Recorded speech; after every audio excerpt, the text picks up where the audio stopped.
Isang matapang na pagsasalita sa plenaryo ng Kongreso, ibinunyang ni Deputy Speaker Rodante Marcoleta ang di umano'y mga taktika ni House Speaker Martin Romualdez na tinawag niyang huwad na komisyon. Ayon kay Marcoleta, ginamit umano ni Romualdez ang kanyang kapangyarihan upang makakuha ng pondo at suportang pampolitika sa hindi tamang paraan.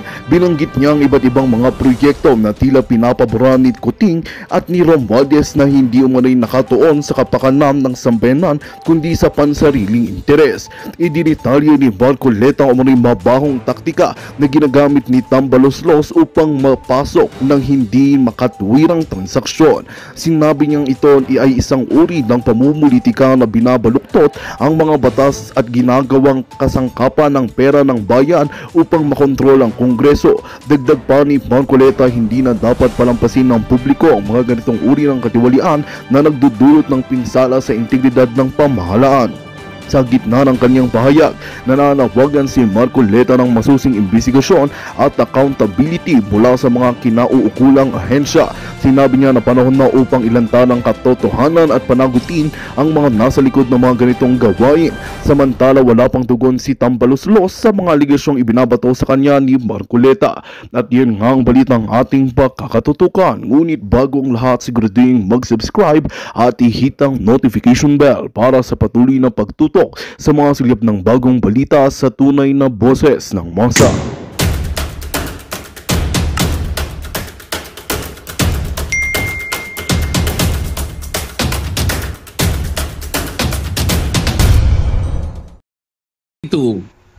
Wala pang awayan noon, ang Vice President natin, si Sara Duterte, they took only 13 minutes to dispose the budget. 13 minutes. Kasi proposal lang. 2023, wala pang awayan, 22 minutes. Kaya lang humaba ng konti because somebody objected. Pero ganun din ang nangyari, 22 minutes, tapos na yung budget. Bakit po 2024 nag-away kami? They were so eager. Gigil na gigil lahat. Tama. Trying to jump on the Vice President. Wala na po yung galangan eh. Yes. Ang sabi ko, kung ganito tayo, ba't yung budget natin sa House of Representatives? No one is questioning. No one is defending. Did you know that? Walang tumayo para i-depensa yung budget namin. Na siguro higit na malaki kaysa budget ng Office of the Vice President. Nobody stood up to question our budget. Why? Paggagalangan nga po eh. Office of the President, dumating ba yung President? No. Yun pong accountability will come in dun po sa pagsisiyasat kung tama na yung pagkakagasta. Hindi pa ako nakapagpapile ng sagot ang Vice President. Tayo nang gusto. Bakit? Convicted na ba siya? It's a mere notice. It's not even a final judgment. So it is contestable. So it is appealable. So mukhang publicity stunt. Yes po mga kaibigan, eto na naman tayo guys. Nagsalita na po si Congressman Marcoleta. Dapat yung pakinggan ito. Nako ha, Congressman Paduano, Congressman Abante, at kung sino-sino pang mga congressman, mga tongressman dyan sa Tuwadcom. Hinambalos po ni Attorney Marcoleta or Congressman Marcoleta mga kaibigan at tumatakbong senador po sa 2025. Ayan po, nakatikim po sila guys. Dapat lang. Diba? Tama din naman yun. Tama namang sinabi ni Marcoleta. Agree talaga tayo dyan. Bakit po? Bakit po tinatarget nila si VP Sara sa kanyang budget samantalang ang dami namang ahensya na may budget? Sabi nga ni Marcoleta, di ba? Bakit po yung mga congressman, ang lalaki ng mga budget, hindi naman nila pinag-uusapan? Pero bakit po si Vice President lang? Di ba? Nakita nyo na guys, kung gaano sila kawalang kwentang mga congressman. Kaya nga mga kaibigan, ito pong pasabog ni Congressman Marcoleta guys, ay talagang nabulaga po lahat, no? Lalo na itong si Tambaloslos. Dahil hinambalos ang Tuwadcom ni Tambaloslos. Talagang target nila no? Siyempre, target naman talaga nila si VP Sara. Iyon naman talagang gusto nilang ma-eliminate, no? Dapat matanggal si VP Sara, matanggal ang mga Duterte. Yan talaga ang plano nila guys eh. Kaya nga, inumpisahan nila sa hearing patungkol po sa budget. Kasi kung tutuusin guys, wala namang illegal.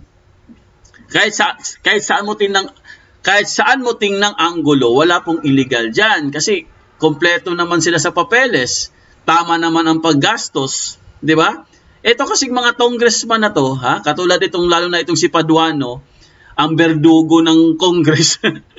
Walang ginawa kundi contempt ng contempt, ha? Siya si contempt si Congressman contempt. Oh, ito naman si Abante, kunwari, 'di ba?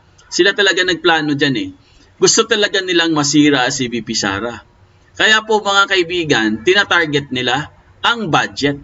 Kasi syempre guys, pag sinabi mong budget, ang mga tao po, karamihan, madaling maniwala 'Di ba? Pag sinabi mong billion-billion ang ginastos, tapos ginastos lang sa ganitong araw.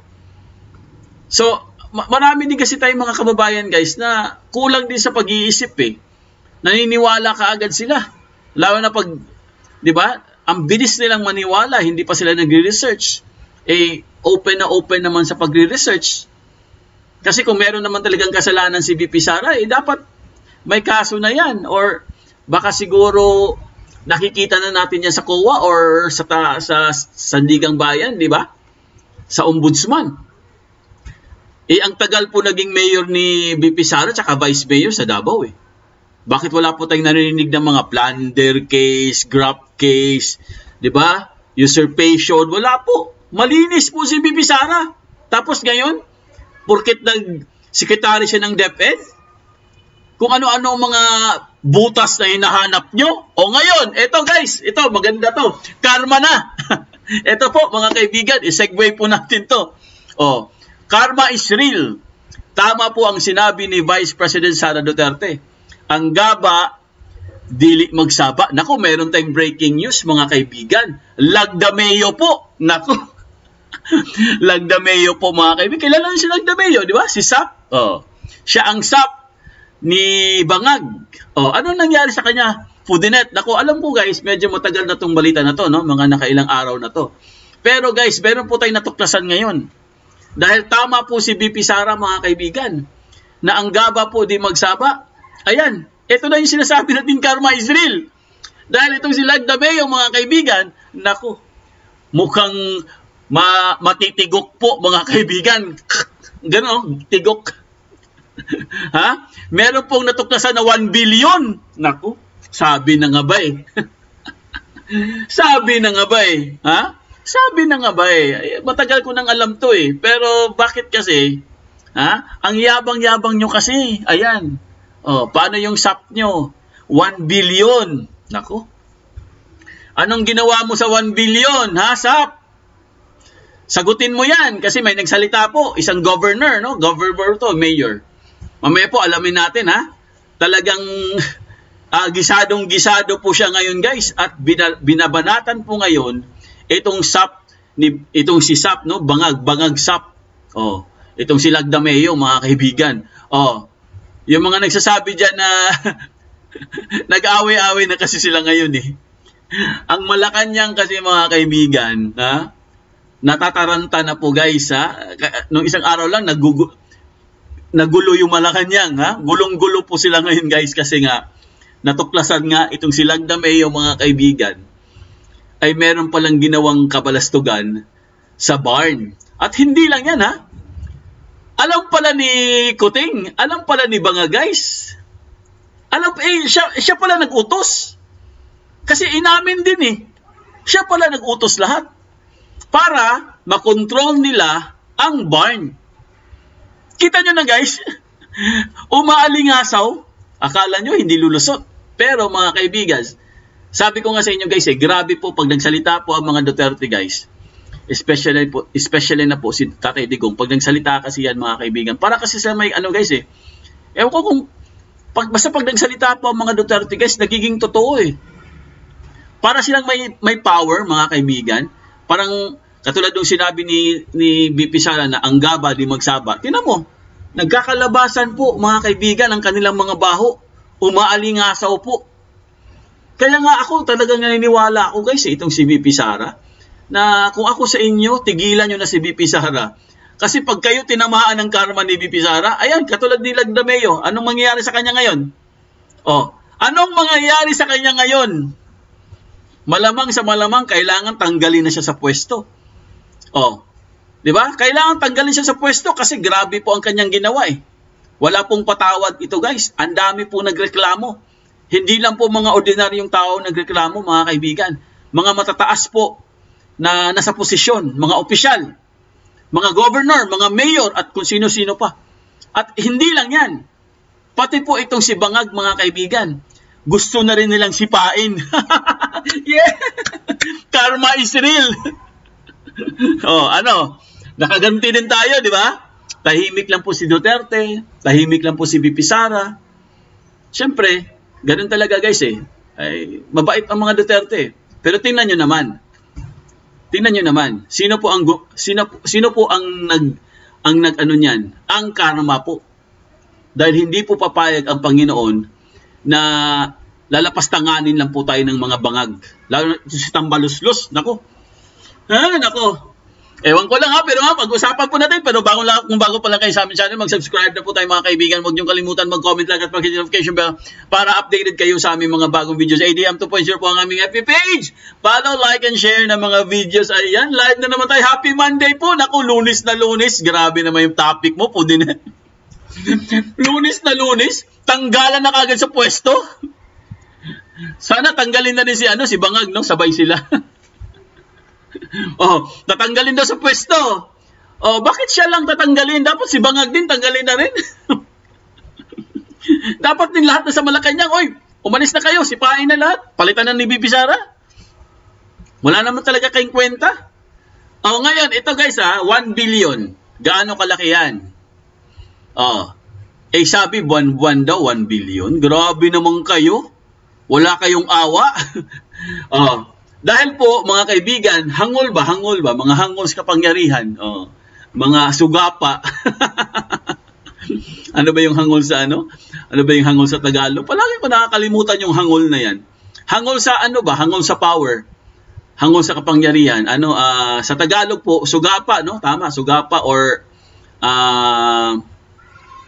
ano sa Tagalog yung hangol?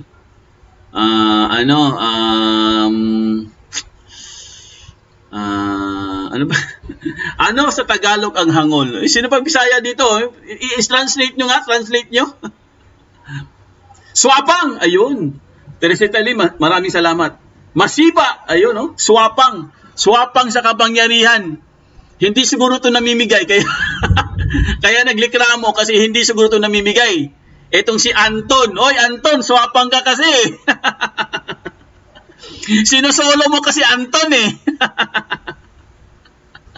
Gahaman, oo, no? Ang hirap talaga. Ang hirap sa Tagalog eh. Bisa nagkaka-mix-mix na eh. Kasi Bisaya, Tagalog, English, meron pang Nihongo. Anton, swapang ka kasi. Oh, ayan, nakaganti na si Miss Cathy Binag. Oy, Miss Cathy Binag, shoutout sa iyo, Miss Cathy Binag. Kumusta na kaya si Miss Cathy Binag? No? Hindi ko na narinig 'yon. Miss Cathy Binag, nakaganti na po kayo, madam. Eto na yung pagkakataon mo. Yeah! Oh, ngayon, anong gagawin kay Anton? Oh, pansit kanton, Anton. Dapat gawin nyo dyan, sipain nyo, tapos tanggalan nyo ng lahat ng mga kasuhan nyo para yung mga ari-arian yan mawala. Kasuhan nyo yan. Tapos, dapat itong si Bangag, isama nyo na rin. Oo, kumbaga 3 and 1. Kung tatanggalin po itong si Anton sa Malacanang, dapat 3 and 1. Lahat kasama. para malinis na yung Malacanang. Pisting yawa. Hanggang ngayon, wala pa rin. Sus Maria Josep. Oo, swapang, no? Oh, dahil, yan ang pinakamagandang ano dyan. Swapang. Oh, ayan. Karma is real. Ako, talaga, sa totoo lang mga kaibigan, kanina ko kasi ito na research, no? Talagang tuwa-tuwa ako, guys. Kasi meron pong isang mayor, mga kaibigan, galit na galit sa kanya. Sabi po ng isang mayor, Bumaba ka na sa pwesto. Mag-resign ka na. SAP.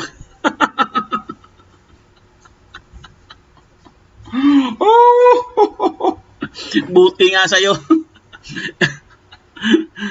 Dami kasing swapang eh.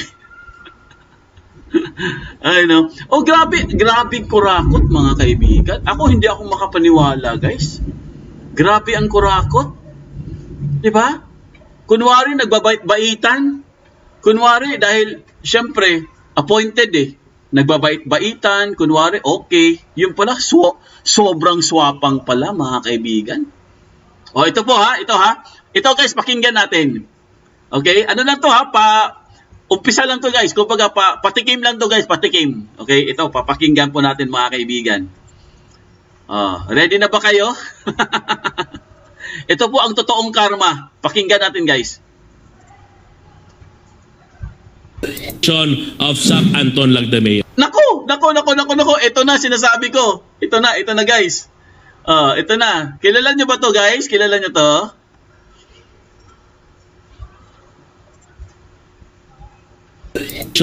Of SAP Anton Lagdameo. We are calling for the resignation of SAP Anton Lagdameo. Nako, we are calling for the resignation of Anton Lagdameo. Hindi ako nagsabi niyan ha. Baka mamaya ha. Hindi ako nagsabi niyan. Ang nagsabi niyan si Magunda Dato. Di ba? Si Magunda Dato to mga kaibigan. I-correct nyo ko. Baka mali ako ha. We are calling. We are calling. Nananawagan kami. Napababain na sa pwesto. Yang si SAP nyo. Sap-sap ba? Sap-sap. Sap-sap ba? Sap-sap mga kaibigan. Alam mo ikaw sap-sap? Mag-sap-sap ka na lang. Ang sarap. Gawin mong pangat. Ay, naku, nakaganti tayo guys. Nakaganti tayo. Ito ha, kagabi po mga kaibigan, ang mga Ensaymada vloggers po guys, ano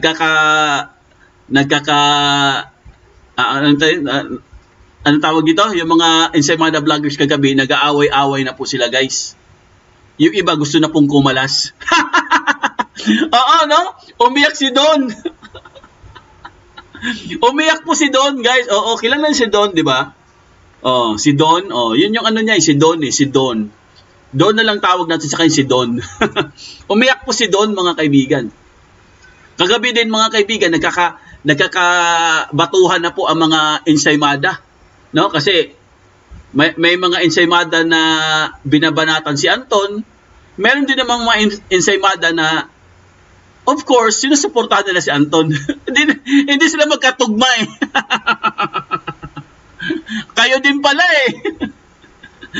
Kasi ito lang naman maipapayo ko sa inyo ha. Kung corrupt kasi ang opisyal, kahit loyalist pa yan, banatan nyo kasi. Yan ang problema sa inyo eh. Masyado kayong fanatic eh.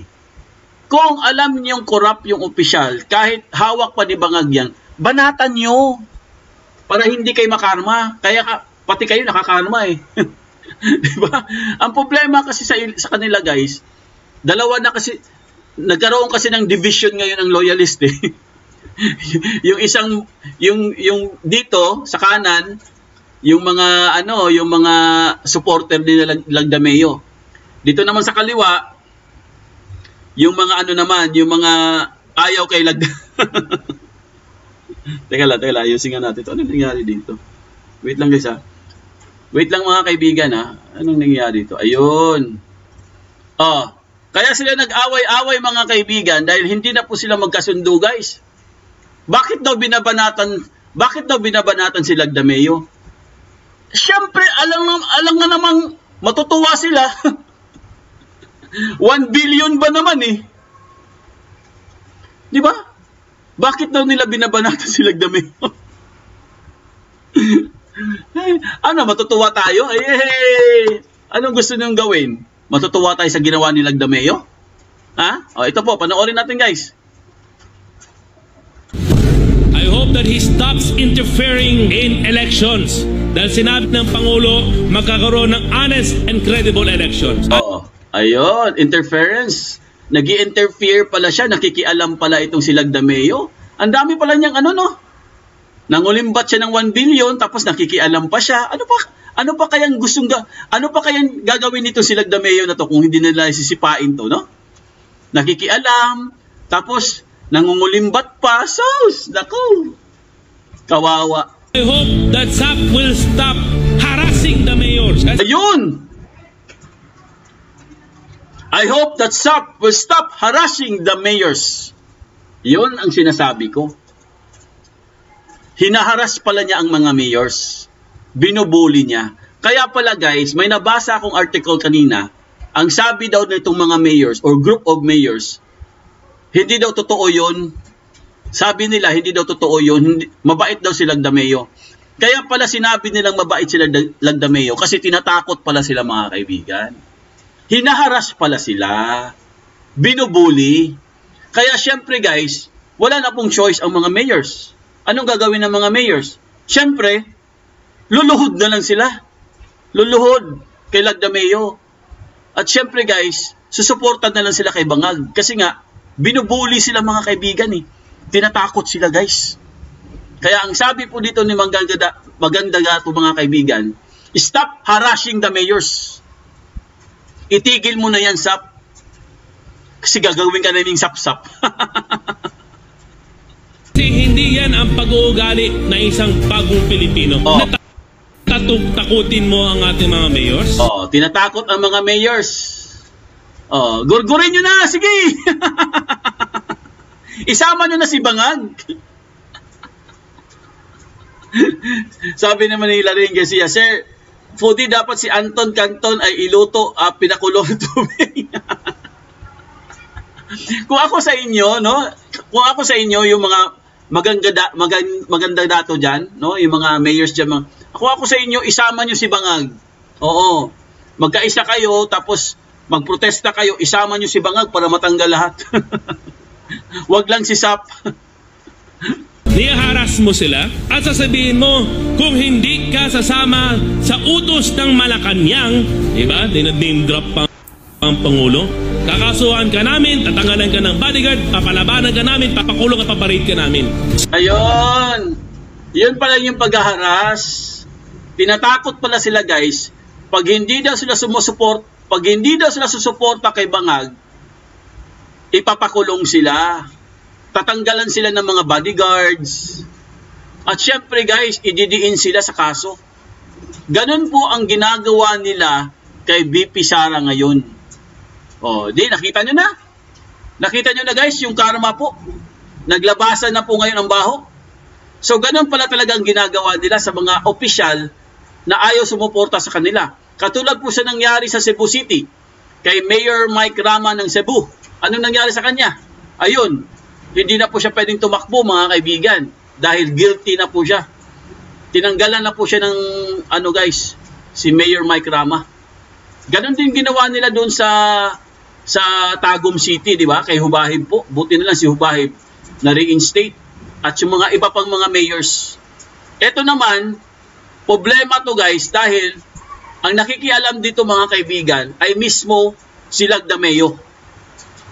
SAP Anton is no longer representing the principles and ideas of the President. Being SAP, he must be an extension of the President. Extension not in politics, but in service. Dapat hintuin niya na ang mga yan. I really have no idea kung bakit biglang naging ganyan ang ating kaibigan. He was a very close friend. He was even a partner in many things. Pero bigla lang na nakapagsabi siya na ganito ganyan. Hindi pwede. Ang term na ginamit niya, putulan daw ang pakpak ng mga taga-Sultan Kudarat.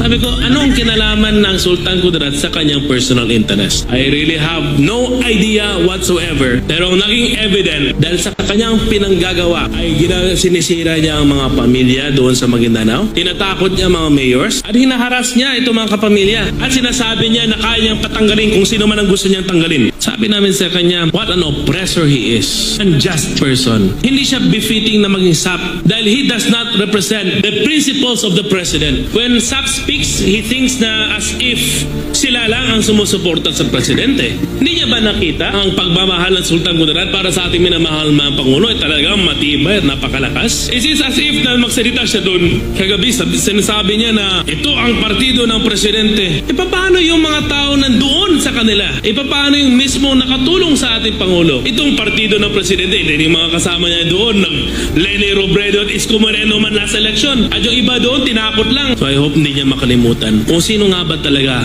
ang nasa likod nila noong panahon na nangangailangan sila ng suporta. Hanggang ngayon, as I said earlier today, we are with the president. We are supportive of Bongbong Marcos. Nako mga kaibigan, matatanggalan na po ng suporta ay itong si Bangag. Nako, mawawala na po siya ng suporta, guys. And now, the end is near. And so I face the final curtain. And did it my way. Ano guys, wala na. Ha? The end is near na eh. Ano? Wala na oh. Malamang sa malamang, hindi na po susuporta ito kay Bangag. Ha? Malamang sa malamang, dahil galit na galit po sila kay SAP, dahil sa pinaggagawa nitong si Lagdameo na to, si Anton Canton. Ha? Anton Canton, ha?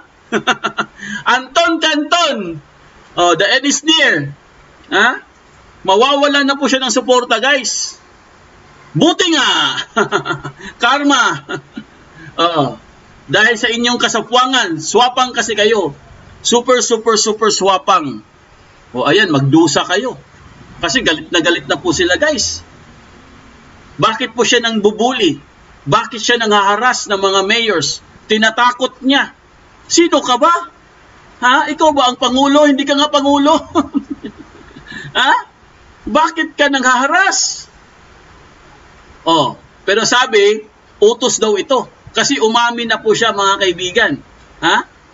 Umamin na po siya, mga kaibigan, itong si Lagdameo, na ito palang lahat ng nangyayari, guys, ay utos pala talaga ito ni Bangag na mag-power tripping. Di ba? Power tripping po, mga kaibigan. Kumbaga, guys, parang trip-trip lang, no? Trip-trip lang, pare. Trip-trip lang.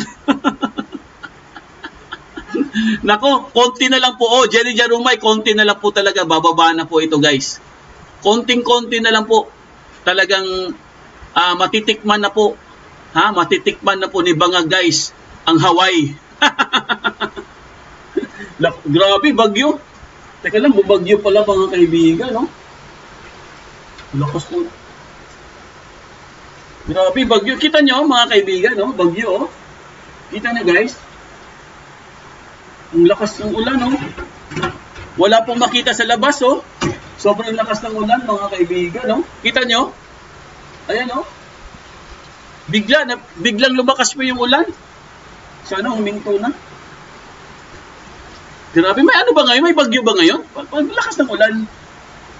So yun po mga kaibigan ng ating updates. Pakinggan po natin to, guys. Ito ang balita ngayon, trending at pinag-uusapan ngayon sa mundo ng social media. Ang di umano'y balitang kahit anong pilit niyong tinatago ang katotohanan ay sadyang walang baho ang hindi aalingasaw. Matapos nag-trending ang shocking revelation sa mundo ng social media, ang